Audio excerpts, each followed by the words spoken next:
Salut, moi c'est Sophie et j'ai le bonheur de vous présenter aujourd'hui Akata Witch qui est finaliste au prix Jeunesse des libraires pour les 12-17 ans. Akata Witch, c'est un roman fantastique, un roman de magie qui nous entraîne dans un univers vraiment exceptionnel. Mais souvent quand on pense magie, on va penser Harry Potter, puis on a tendance à imaginer nos magiciens avec un chapeau pointu et une baguette. Sauf que, en fait, ici, on est vraiment complètement ailleurs. C'est un roman qui nous dépayse, qui va nous amener au Nigeria. Donc, on va suivre Sunny. Sunny revient au Nigeria après avoir grandi aux États-Unis avec ses parents. D'ailleurs, ça s'appelle Akata Witch parce que Akata, c'est un terme un peu péjoratif au Nigeria pour ceux qui reviennent justement des États-Unis. Elle s'est toujours sentie un peu différente, Sunny, mais c'est encore plus flagrant quand elle arrive au Nigeria parce qu'en fait, elle est albinos.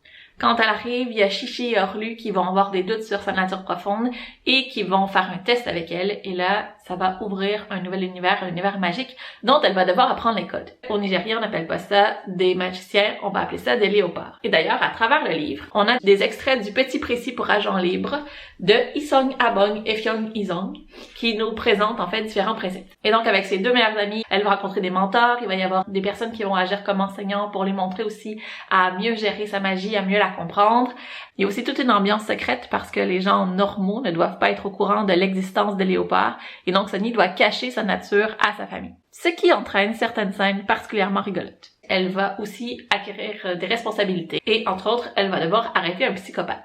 Si vous avez aimé Harry Potter, à la fois pour son décor vraiment très très riche et toute la construction autour de la magie et du monde de la magie, mais vous pouvez retrouver un peu ça aussi dans Akata Witch. C'est-à-dire qu'on n'a pas juste les sorts qui vont entrer en ligne de compte, mais il y a vraiment tout un univers, il va y avoir des tournois, il va y avoir des sports, une monnaie particulière, des organes de presse, et c'est un monde dans lequel on va vraiment valoriser en fait la singularité. On découvre le Nigeria aussi, on découvre d'autres réalités. Nnedi Okorafor a vraiment ancré son univers dans le Nigeria d'aujourd'hui aussi, avec sa culture. Et donc, à travers le récit, on est entré dans les ruelles d'Aba, d'Owerri et de Lagos. On va découvrir la culture africaine aussi. Au fil des pages, on entend aussi parler l'Ibo, le Yoruba, le Hausa, l'Efik et même le Xhosa. On découvre la musique de Fela Kuti et toute la gastronomie nigériane. On a donc une intrigue riche qui nous garde captifs, un décor extraordinaire, un mélange parfait pour ne pas avoir envie de refermer ce livre. La bonne nouvelle, c'est que si Akata Witch vous tente, le deuxième tome est paru aussi.